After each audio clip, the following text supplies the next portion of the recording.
ಸ್ಪಷ್ಟತೆ ಇರ್ಬೇಕಲ್ಲ. ಆಮೇಲೆ ಯಾವುದೇ ಒಂದು ಭಾಷೆಗೆ ನಾವು ಮರ್ಯಾದೆ ಕೊಡ್ಬೇಕಾಗತ್ತೆ. ಅದು ನಾವು ಸರಿಯಾಗಿ ಮಾತಾಡೋ ರೀತಿನಲ್ಲಿ ನಾವು ಮರ್ಯಾದೆ ತೋರಿಸ್ಬೋದು.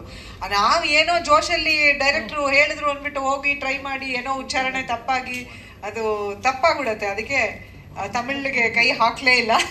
ತೆಲುಗು ಟ್ರೈ ಮಾಡಿದೀನಿ. ಹೋಪ್ಫುಲಿ ಏನು ನನ್ನ ಸ್ಕಿನ್ ನನ್ನ ಹೇರ್ ಫುಲ್ ಡ್ಯಾಮೇಜ್ ಆಗೋಗಿತ್ತು ನೋಡಿ. ಅವತ್ತು ಒಪ್ಕೊಳ್ಳಿಲ್ಲ ಮೇಡಮ್, ಇವತ್ತು ಒಪ್ಕೊಳ್ತಾ ಇದ್ದಾರೆ. ನನಗೆ ಅನುಭವ ಇದಾರಲ್ಲ, ಧೈರ್ಯ ಬರ್ತಾ ಇದೆ ಎಲ್ಲ ಕಂಪ್ಲೇಂಟ್ಸ್ ಹೇಳೋಣ ಅಂತ. ಇಷ್ಟಿಷ್ಟು ನನ್ನ ಕೂದಲು ಉದ್ರೋದು, ನನ್ನ ಸ್ಕಿನ್ ಎಲ್ಲ ಹೇಗಾಗೋಗ್ಬಿಟ್ಟಿತ್ತು ಅಂದ್ರೆ ಅದು ಟಚ್ ಮಾಡಿದ್ರೆ ಇದು ನನ್ನ ಸ್ಕಿನ್ ಏನೋ ಅಂತ ನನಗೆ ಭಯ ಆಗೋಗ್ತಿತ್ತು. ಅಷ್ಟು ರ್ಯಾಶಸ್ ಸ್ಕಿನ್ ಅಲ್ಲಿ. ಏನ್ ಮಾಡ್ದೆ, ಇವ್ರು ಗೊತ್ತಾಗ್ದೇ ಇರಂಗೆ ಎಲ್ರಿಗೂ ಮೇಕಪ್ ಹಾಕಕ್ಕೆ ಓಕೆ ಹೇಳ್ಬಿಟ್ರು.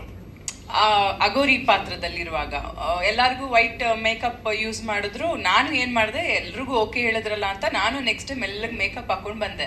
ಯಾಕಂದ್ರೆ ವಿಭೂತಿಗೂ ಮೇಕಪ್ಗೂ ಡಿಫ್ರೆನ್ಸ್ ಇದೆ. ವಿಭೂತಿಲಿ ಸ್ಕಿನ್ ಬೇಗ ಡ್ಯಾಮೇಜ್ ಆಗತ್ತೆ. ನೆಕ್ಸ್ಟ್ ಹಾಕೊಂಡ್ ಬಂದ್ರೆ ಫುಲ್ಲು ಹತ್ರ ಬಂದು ನಿಮ್ ಫೇಸ್ ಏನೋ ಬೇರೆ ತರ ಕಾಣಿಸ್ತಾ ಇದೆಯಲ್ಲ ಅಂದ್ರು.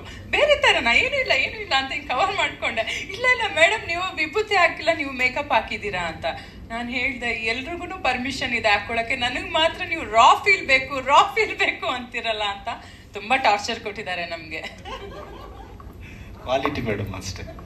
ಯಾಕಂದ್ರೆ ಕ್ಲೋಸು ಮಿಡ್ಡು ಒಪ್ಕೊಂಡಿಲ್ಲ ಅವರು. ಅದೇ ಟಾರ್ಚರ್ ಮಾಡಿದ್ರು ಅಂತ ಹೇಳ್ತಿರೋದು. ನನಗೆ ಇಷ್ಟ ದಿನ ಧೈರ್ಯ ಇರಲಿಲ್ಲ ಅವ್ರ ಬಗ್ಗೆ ಹೇಳಕ್ಕೆ. ಅನು ಅಕ್ಕ ಸಪೋರ್ಟ್ ಸಿಕ್ತಲ್ವಾ, ಸೊ ಹಾಗೆ. ಸಿನಿಮಾ ನೋಡೋ ಇವತ್ತು ಖುಷಿ ಆಗತ್ತೆ. ಹೌದು, ಅದು ಖಂಡಿತ. ಹಾಗೆ ನಮ್ಮ ವೆಂಕಟೇಶ್ ಸರ್ ಅವ್ರಿಗೆ ನಾನು ಥ್ಯಾಂಕ್ಸ್ ಹೇಳ್ಬೇಕು. ತುಂಬಾ ನಮ್ಮ ಸಿನಿಮಾ ಅನ್ಕೊಂಡು ನೀವು ತುಂಬಾ ಸಹಕರಿಸಿದ್ದೀರಾ. ಹಾಗೆ ನಮ್ಮ ದಮಯಂತಿ ಚಿತ್ರದ ನಿರ್ದೇಶಕರು ನವರಸನ್ ಅವರು, ಥ್ಯಾಂಕ್ ಯು.